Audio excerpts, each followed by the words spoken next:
O presidente Eisenhower se reuniu com os estrangeiros em 20 de fevereiro de 1954, e um tratado formal entre a nação estrangeira e os Estados Unidos da América foi assinado. Então, recebemos nosso primeiro embaixador alienígena do espaço sideral. Ele era o refém que havia sido deixado no primeiro desembarque no deserto. Seu nome e título Krillin. Pouco depois dessa reunião, o presidente Eisenhower sofreu um ataque cardíaco. O tratado afirmava que os alienígenas não interfeririam em nossos assuntos e nós não interferiríamos nos deles. Manteríamos sua presença na Terra em segredo. Eles nos forneceriam tecnologia avançada e nos ajudariam em nosso desenvolvimento tecnológico. Eles não fariam nenhum tratado com qualquer outra nação da Terra. Eles poderiam abduzir humanos de forma limitada e periódica para fins de exame médico e monitoramento de nosso desenvolvimento, com a estipulação de que os humanos não seriam feridos, seriam devolvidos ao seu ponto de abdução, não teriam nenhuma memória do evento, e que a nação estrangeira forneceria ao Projeto Majestic uma lista de todos os contatos humanos e abduzidos regularmente. Ficou acertado que cada nação receberia o embaixador da outra enquanto o tratado vigorasse. Foi ainda acordado que a nação estrangeira e os Estados Unidos trocariam 16 pessoas com o propósito de aprenderem um com o outro. Os convidados alienígenas permaneceriam na Terra. Os convidados humanos viajariam para o ponto de origem alienígena por um período de tempo especificado e então retornariam, ponto em que uma troca reversa seria feita. Uma reconstituição desse evento foi dramatizada no filme Contatos Imediatos do Terceiro Grau. Uma dica para quem trabalha para quem pode ser determinada pelo fato de o Dr. J. Allen Hynek ter atuado como consultor técnico do filme. Foi acordado que as bases seriam construídas no subsolo para o uso da nação estrangeira e que 2 bases seriam construídas para o uso conjunto da nação estrangeira e do governo dos Estados Unidos. A troca de tecnologia ocorreria nas bases ocupadas em conjunto. Essas bases alienígenas seriam construídas sob reservas indígenas na área de Four Corners de Utah, Colorado, Novo México e Arizona, e uma seria construída em uma área conhecida como Dreamland. Dreamland foi construído no deserto de Mojave perto ou em um lugar chamado Iuka. Todas as áreas alienígenas estão sob controle total do Departamento Naval. Todo o pessoal que trabalha nesses complexos recebe cheques da Marinha por meio de uma empresa terceirizada. Os cheques nunca fazem referência ao governo ou à Marinha. A construção das bases começou imediatamente, mas o progresso foi lento. Grandes quantias de dinheiro foram disponibilizadas em 1957. O trabalho continuou no Livro Amarelo. O projeto REDL-IGHT foi formado e a experimentação em naves alienígenas de voo de teste foi iniciada para valer. Uma instalação ultrasecreta foi construída em Groom Lake, em Nevada, no meio do campo de teste de armas. Seu codinome era Área 51. A instalação foi submetida ao Departamento da Marinha e todo o pessoal exigia uma autorização que, bem como a aprovação do presidente executivo, chamado MAJSTIC. Isso é irônico, pois o presidente dos Estados Unidos não tem autorização para visitar o local.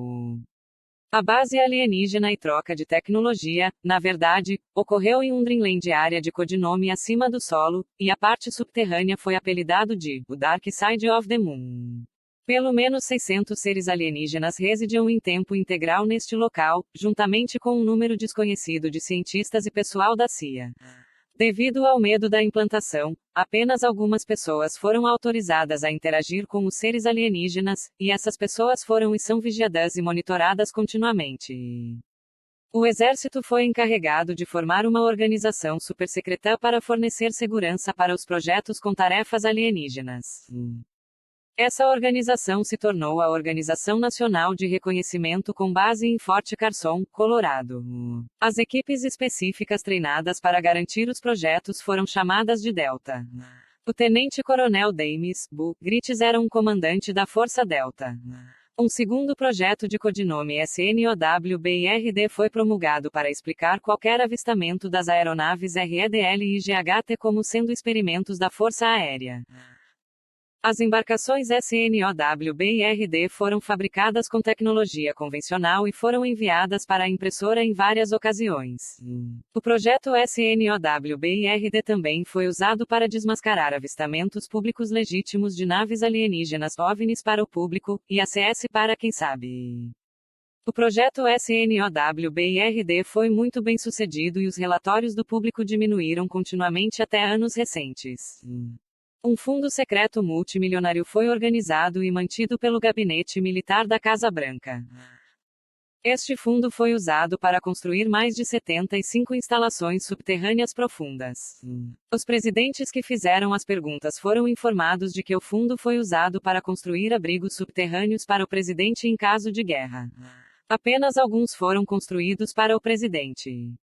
Milhões de dólares foram canalizados por meio deste escritório para a MAJST e C12 e depois para os empreiteiros. Foi usado para construir bases alienígenas Top Secret, bem como Top Secret DUMB Deep Underground Military Bases e as instalações promulgadas pela Alternative 2 em todo o país.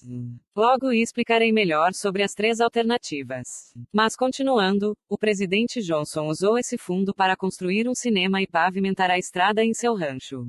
Ele não tinha ideia de seu verdadeiro propósito. O Fundo Secreto de Construção Subterrânea da Casa Branca foi criado em 1957 pelo presidente Eisenhower. O financiamento foi obtido do Congresso sob o pretexto de construção e manutenção de locais secretos para onde o presidente poderia ser levado em caso de ataque militar, locais de emergência presidenciais. Os locais são literalmente buracos no solo, profundos o suficiente para resistir a uma explosão nuclear e são equipados com equipamentos de comunicação de última geração. Até a data, existem mais de 75 locais espalhados pelo país que foram construídos com dinheiro deste fundo. A Comissão de Energia Atômica construiu pelo menos mais 22 locais subterrâneos. A localização e tudo o que tem a ver com esses sites foram e são considerados e tratados como ultra-secretos. O dinheiro estava e está sob controle do Gabinete Militar da Casa Branca, e foi lavado por meio de uma rede tão tortuosa que mesmo o espião ou contador mais experiente não consegue acompanhá-la. Sugiro que você assista ao documentário Above the Majestic, com 2 horas de duração. No início estavam o representante George Mahon do Texas, o presidente do Comitê de Apropriações da Câmara e de seu subcomitê de defesa, e o representante Robert Sykes da Flórida, presidente do subcomitê de construção militar de dotações da Câmara. Hoje, há rumores de que o presidente da Câmara, Jim Wright, controlou o dinheiro no Congresso e que uma luta pelo poder o removeu. No final da linha estavam o presidente, Majestic 12, o diretor do gabinete militar e um comandante da frota naval de Washington. O dinheiro foi autorizado pelo Comitê de Apropriações, que o alocou ao Departamento de Defesa como um item ultra-secreto no programa de construção do Exército. O Exército, porém, não poderia gastá-lo e, na verdade, nem sabia para que servia. A autorização para gastar o dinheiro foi, na realidade, concedida à Marinha. O dinheiro foi canalizado para a divisão Chesapeake dos Engenheiros da Marinha, que também não sabia para que servia. Nem mesmo o comandante, que era almirante, sabia para que serviria o fundo. Apenas um homem, um comandante da Marinha designado para a divisão Chesapeake, mas na realidade responsável apenas pelo gabinete militar da Casa Branca, sabia do verdadeiro propósito, montante e destino final do dinheiro ultra-secreto. O sigilo total em torno do fundo significava que quase todos os traços dele poderiam desaparecer pelas poucas pessoas que o controlavam. Nunca houve e muito provavelmente nunca haverá uma auditoria desse dinheiro secreto. Grandes quantias de dinheiro foram transferidas do fundo Top Secret para um local em Palm Beach, Flórida, que pertence à guarda costeira chamada Peanut Island. Enquanto isso, Nelson Rockefeller mudou de posição novamente. Desta vez, ele assumiu o antigo cargo de C.D. Jackson, que havia sido chamado de assistente especial de estratégia psicológica. Com a nomeação de Nelson, o nome foi mudado para assistente especial para a estratégia da Guerra Fria. Essa posição iria evoluir ao longo dos anos para a mesma posição que Henry Kissinger ocuparia no final das contas com o presidente Nixon. Oficialmente, ele deveria dar conselhos e assistência no desenvolvimento de uma maior compreensão e cooperação entre todos os povos. A descrição oficial era uma cortina de fumaça, pois secretamente ele era o coordenador presidencial da comunidade de inteligência. Em seu novo cargo, Rockefeller reportava-se direta e exclusivamente ao presidente.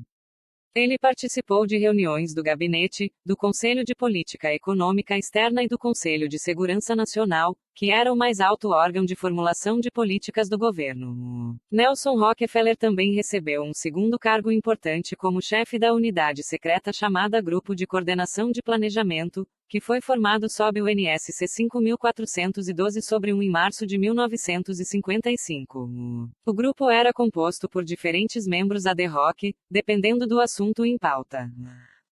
Os membros básicos eram Rockefeller, um representante do Departamento de Defesa, um representante do Departamento de Estado e o diretor da Central de Inteligência. Logo foi chamado de Comitê 5412 ou Grupo Especial. Por meio do Memorando Executivo Secreto NSC 5510, Eisenhower havia precedido o NSC 5412 sobre para estabelecer um comitê permanente, não ad hoc, a ser conhecido como Majestade 12, MJ-12 para supervisionar e conduzir todas as atividades secretas relacionadas com a questão estrangeira. O NSC 5412 sobre foi criado para explicar o propósito dessas reuniões quando o Congresso e a imprensa ficavam curiosos. Majestade 12 era composta por Nelson Rockefeller, diretor de inteligência central Allenville S.H. Dulles, secretário de Estado Don Foster Dulles, secretário de Defesa Charles E. Wilson, presidente da Junta de Chefes de Estado Maior-Almirante Arthur W. Redford, diretor do Federal Bureau de Investigação J. Edgar Hoover, 6 homens do Comitê Executivo do Conselho de Relações Exteriores conhecido como os Reis Magos, 6 homens do Comitê Executivo do Grupo Jason e o Dr. Edward Teller. O Grupo Jason é um grupo científico secreto formado durante o Projeto Manhattan e administrado pela Mitre Corporation. O núcleo interno do Conselho de Relações Exteriores recruta seus membros do The School e Bones. E as sociedades Scrowick de Harvard e Yale. Os Reis Magos são membros importantes do Conselho de Relações Exteriores e também membros de uma ordem secreta da busca conhecida como Sociedade Jason. Havia 19 membros do Majesty 12. A primeira regra da Majestade 12 era que nenhuma ordem poderia ser dada e nenhuma ação poderia ser tomada sem uma maioria de votos de 12 a favor, portanto, a maioria 12. Ordens emitidas pela Majestade 12 ficaram conhecidas como diretivas da maioria 12. Este grupo foi formado ao longo dos anos pelos principais dirigentes e diretores do Conselho de Relações Exteriores e posteriormente da Comissão Trilateral. Gordon Dean, George Bush e Zbigniew Brzezinski estava entre eles. Os mais importantes e influentes dos Reis Magos foram Don M.C. Loy, Robert Lovett, Averell Harriman, Charles Bolin, George Kennan e Jim Aitken. Suas políticas durariam até a década de 1970. É significativo que o presidente Eisenhower, bem como os primeiros 6 membros do governo, Majestade, também fossem membros do Conselho de Relações Exteriores. Isso deu o controle do grupo mais secreto e poderoso do governo a um clube de interesse especial que era controlado pelos Illuminati. Pesquisadores minuciosos logo descobriram que nem todos os Reis Magos frequentaram Harvard ou Yale e nem todos foram escolhidos para membros da School e Bones ou Scrowick durante seus anos de faculdade. Em 1955, tornou-se óbvio que os alienígenas haviam enganado Eisenhower e quebrado o tratado. Humanos mutilados foram encontrados junto com animais mutilados nos Estados Unidos. Suspeitou-se que os alienígenas não estavam enviando uma lista completa de contatos humanos e abduzidos à Majestade 12 e suspeitou-se que nem todos os abduzidos haviam sido devolvidos. A União Soviética era suspeita de interagir com eles, e isso provou ser verdade. Os alienígenas afirmaram que haviam manipulado massas de pessoas por meio de sociedades secretas, feitiçaria, magia, ocultismo e religião.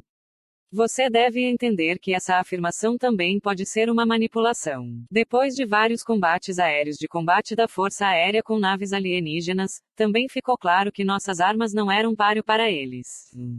Em novembro de 1955, o NSC 5412 e-mails foi emitido, estabelecendo um comitê de estudo para explorar todos os fatores que estão envolvidos na formulação e implementação da política externa na era nuclear.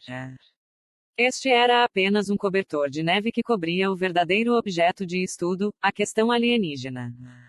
Por meio do Memorando Executivo Secreto NSC 5511 em 1954, o presidente Eisenhower encarregou o grupo de estudo de examinar todos os fatos, evidências, mentiras e enganos e descobrir a verdade da questão estranha. A NSC 5412 e-mails foi apenas uma capa que se tornou necessária quando a imprensa começou a indagar sobre o propósito das reuniões regulares de homens tão importantes. As primeiras reuniões começaram em 1954 e foram chamadas de reuniões Quântico porque se reuniam na base marinha de Quântico. O grupo de estudo era composto apenas por 35 membros do grupo de estudo secreto do Conselho de Relações Exteriores. O Dr. Edward Teller foi convidado a participar. Dr. Zbigniew Brzezinski foi o diretor do estudo durante os primeiros 18 meses. O Dr. Henry Kissinger foi escolhido como o diretor de estudo do grupo pelos segundos 18 meses, começando em novembro de 1955.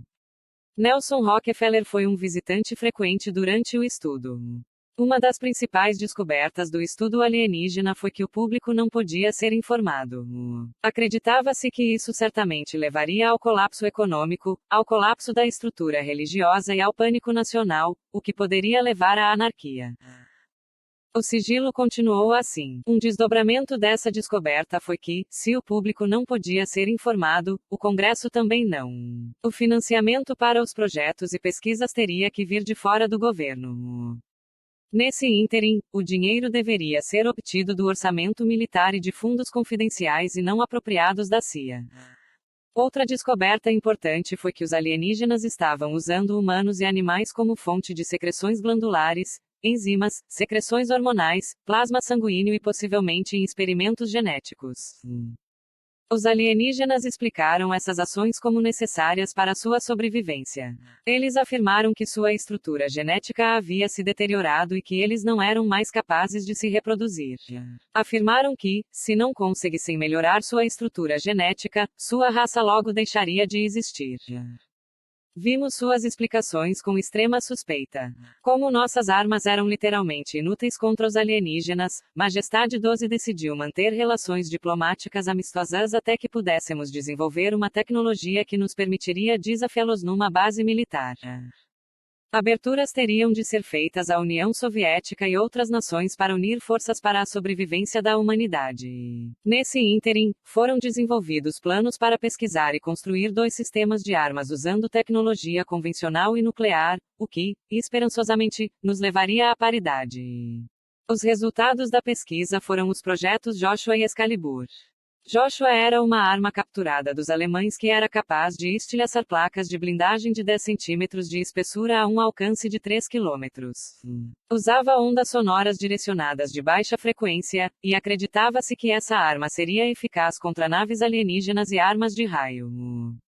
Excalibur era uma arma transportada por míssil para não subir mais de 30.000 pés acima do nível do solo, AGL, não se desviar do alvo designado mais de 50 metros, capaz de penetrar 1.000 metros de tufo, solo compactado como o encontrado em Novo México, carregam uma ogiva de 1 megaton e destinam-se ao uso na destruição de alienígenas em suas bases subterrâneas. Joshua foi desenvolvido com sucesso, mas nunca foi usado, que eu saiba. Excalibur não foi pressionado até os últimos anos e agora, somos informados, há um esforço sem precedentes para desenvolver esta arma. O público seria informado de que o Excalibur seria necessário para derrubar os postos de comando subterrâneos soviéticos.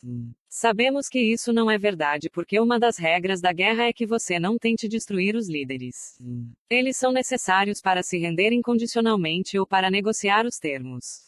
Os líderes também são necessários para garantir a transição pacífica de poder e a conformidade da população com todos os termos negociados ou ditados.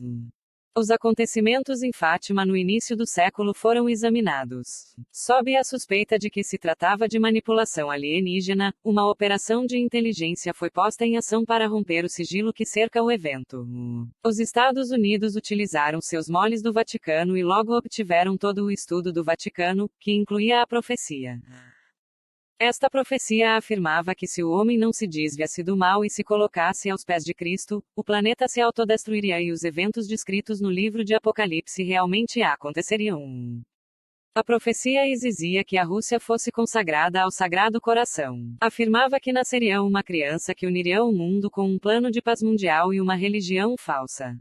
As pessoas perceberiam que ele era mau e era de fato o anticristo. A Terceira Guerra Mundial começaria no Oriente Médio com uma invasão de Israel por uma nação árabe unida usando armas convencionais, que culminaria em um holocausto nuclear. A maior parte da vida neste planeta sofreria horrivelmente e morreria como resultado. O retorno de Cristo ocorreria logo depois. Quando os alienígenas foram confrontados com esta descoberta, eles confirmaram que era verdade. Os alienígenas explicaram que nos criaram por meio de manipulação genética em um laboratório. Eles afirmaram que haviam manipulado a raça humana por meio da religião, do satanismo, da bruxaria, da magia e do ocultismo.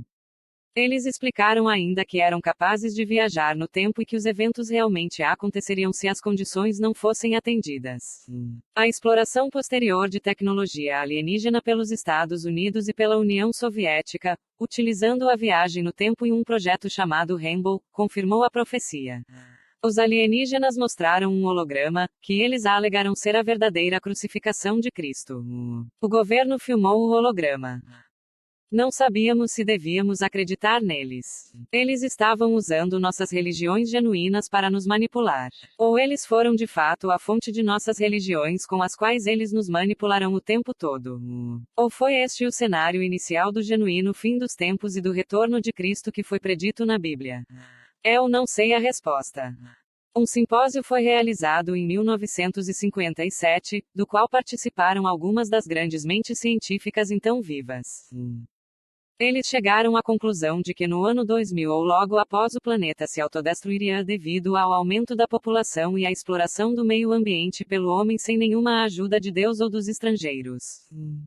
Por ordem executiva secreta do presidente Eisenhower, os bolsistas Jason foram obrigados a estudar este cenário e fazer recomendações a partir de suas descobertas. A Jason Society confirmou o achado dos cientistas e fez 3 recomendações denominadas Alternativas 1, 2 e 3. A alternativa 1 era usar dispositivos nucleares para abrir buracos na estratosfera de onde o calor e a poluição pudessem escapar para o espaço. Eles então mudariam as culturas humanas de exploração para culturas de proteção ambiental.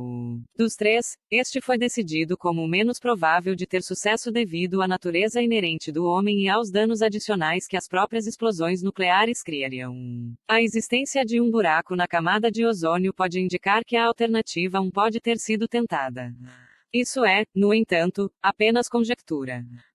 A alternativa 2 era construir uma vasta rede de cidades subterrâneas e túneis nos quais uma representação selecionada de todas as culturas e ocupações sobreviveria e continuaria a raça humana. O resto da humanidade seria deixado para se defender sozinho na superfície do planeta. Sabemos que essas instalações foram construídas e estão prontas e aguardando que os poucos eleitos sejam avisados.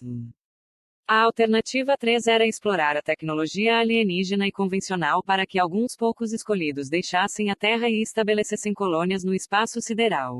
Não sou capaz de confirmar ou negar a existência de remessas em lote de escravos humanos, que seriam usados para o trabalho manual como parte do plano. A Lua, de codinome Adam, foi o objeto de interesse primário, seguida pelo planeta Marte, de codinome Eve. Agora estou de posse de fotos oficiais da NASA de uma das bases lunares. Eu acredito que a colônia de Marte também é uma realidade. Como ação retardadora, todas as 3 alternativas incluíam controle de natalidade, esterilização e a introdução de micróbios mortais para controlar ou retardar o crescimento da população da Terra. AIDS é apenas um resultado desses planos. Foi decidido pela elite que, uma vez que a população deve ser reduzida e controlada, seria do interesse da raça humana nos livrarmos dos elementos indesejáveis de nossa sociedade. Populações-alvo específicas incluíram negros, hispânicos e homossexuais. A liderança conjunta do ZEUA e da União Soviética rejeitou a alternativa 1, mas ordenou que o trabalho nas alternativas 2 e 3 fosse iniciado virtualmente ao mesmo tempo. Em 1959, a Rand Corporation sediou um simpósio de construção subterrânea profunda. No relatório do simpósio, máquinas são retratadas e descritas que poderiam perfurar um túnel de 45 pés de diâmetro a uma taxa de 5 pés por hora em 1959. Ele também exibe imagens de enormes túneis e abóbadas subterrâneas contendo o que parecem ser instalações complexas e possivelmente até cidades. Parece que os 5 anos anteriores de construção totalmente subterrânea haviam feito um progresso significativo naquela época. Os poderes governantes decidiram que um meio de financiar os projetos ligados a alienígenas e outros, negros, era monopolizar o mercado de drogas ilegais. Os ingleses e franceses estabeleceram um precedente histórico quando exploraram o comércio de ópio no Extremo Oriente e o usaram para encher seus cofres e ganhar uma posição sólida na China e no Vietnã, respectivamente. Um jovem e ambicioso membro do Conselho de Relações Exteriores foi abordado. Seu nome é George Bush, que na época era presidente e CEO da divisão offshore da Zapata Oil, com sede no Texas. A Zapata Oil estava experimentando a nova tecnologia de perfuração offshore. Foi acertadamente pensado que as drogas poderiam ser transportadas da América do Sul para as plataformas offshore por barco pesqueiro, para serem levadas de lá para a costa pelos meios de transporte normais utilizados para abastecimento e pessoal. Por esse método, nenhuma agência alfandegária ou policial submeteria a carga à revista. George Bush concordou em ajudar e organizou a operação em conjunto com a CIA. O plano funcionou melhor do que qualquer um havia sonhado. Desde então, ele se expandiu em todo o mundo. Existem agora muitos outros métodos de trazer drogas ilegais para o país. O programa espacial, oficial, foi impulsionado pelo presidente Kennedy em seu discurso inaugural, quando ordenou que os Estados Unidos colocassem um homem na Lua antes do final da década. Embora inocente em sua concepção, esse mandato permitiu que os responsáveis canalizassem grandes quantias de dinheiro para projetos negros e ocultassem o programa espacial real do povo americano. Um programa semelhante na União Soviética serviu ao mesmo propósito. Na verdade, uma base conjunta de alienígenas, Estados Unidos e União Soviética existia na Lua no exato momento em que Kennedy pronunciou as palavras. Em 22 de maio de 1962, uma sonda espacial pousou em Marte e confirmou a existência de um ambiente que poderia suportar vida. Não muito tempo depois, a construção de uma colônia no planeta Marte começou para valer. Hoje, acredito que exista uma colônia em Marte, povoada por pessoas especialmente selecionadas de diferentes culturas e ocupações tiradas de toda a Terra. Uma farsa pública de antagonismo entre a União Soviética e os Estados Unidos foi mantida ao longo de todos esses anos para financiar projetos em nome da defesa nacional, quando na verdade eram os amigos mais próximos. Em algum momento, o presidente Kennedy descobriu porções da verdade sobre as drogas e os alienígenas. Ele emitiu um ultimato em 1963 para Majestic 12. O presidente Kennedy assegurou-lhes que, se não resolvessem o problema das drogas, ele o faria. Ele informou a Majestic 12 que pretendia revelar a presença de estrangeiros ao povo americano no ano seguinte e ordenou que fosse desenvolvido um plano para implementar sua decisão. O presidente Kennedy não era membro do Conselho de Relações Exteriores e não sabia nada da Alternativa 2 ou Alternativa 3. Internacionalmente, as operações eram supervisionadas pelo Comitê de Elite Bilderberg, conhecido como Comitê de Política. Nos Estados Unidos, eles eram supervisionados pelo Comitê Executivo do CFR e na União Soviética por sua organização irmã. A decisão do presidente Kennedy lançou medo nos corações dos responsáveis. Seu assassinato foi ordenado pelo Comitê de Política e a ordem foi executada por agentes em Dallas. O presidente John F. Kennedy foi assassinado pelo agente do serviço secreto que dirigia seu carro na carreata e o ato é claramente visível no filme de Zapruder. Assista o motorista e não Kennedy quando ver o filme. Todas as testemunhas que estavam perto o suficiente do carro para ver William Greer atirar em Kennedy foram todas assassinadas 2 anos após o evento. A Comissão Warren era uma farsa, e os membros do Conselho de Relações Exteriores constituíam a maioria de seu painel. Eles conseguiram fazer nevar o povo americano. Muitos outros patriotas que tentaram revelar o segredo alienígena também foram assassinados ao longo dos anos. Atualmente, mais de 200 testemunhas materiais ou pessoas realmente envolvidas no assassinato estão mortas. As chances de isso acontecer são tão altas que ninguém foi capaz de calculá-las. Em dezembro de 1981, William Milton Cooper teve uma conversa por telefone durante a qual contou a Don Lear o que tinha visto na Marinha sobre o assassinato de Kennedy. Ele disse a Don Lear que os documentos ultra-secreto afirmavam que o ato era claramente visível em um filme não divulgado ao público. O motorista do carro vira com o braço esquerdo sobre o ombro direito com uma pistola e atira. Você vê a arma automática niquelada calibre 45 na mão esquerda. Ele está atirando por cima do ombro direito, você veja isso em relevo, você vê a cabeça dele apontando para trás, na direção do presidente. Você vê o impacto da bala sobre o presidente. A força do tiro o empurra violentamente para trás contra o encosto do assento. Você vê a senhora Kennedy reagir com horror. Você pode ver claramente a cabeça dele do motorista, girando e seu braço, e a arma se estendendo sobre seu ombro direito. Você não pode dar as boas-vindas à nova ordem mundial se tiver fé em seu governo. Você terá fé em seu governo se descobrir que Greer matou Kennedy por ordem dos Illuminati e que isso não teve nada a ver com o governo legal e constitucional. Você sabia que o homem que estava encarregado do serviço secreto no momento do assassinato se tornou o homem encarregado da segurança da família Rockefeller após sua aposentadoria? Bem, agora você sabe. Tenho dito ao mundo que o corpo foi retirado de seu caixão a bordo do avião e levado pela porta da cozinha para um helicóptero da Marinha, e que o corpo chegou ao Hospital Naval de Bethesda 30 minutos antes do caixão oficial vazio. Afirmei que o cérebro do presidente havia desaparecido e contei por que havia desaparecido.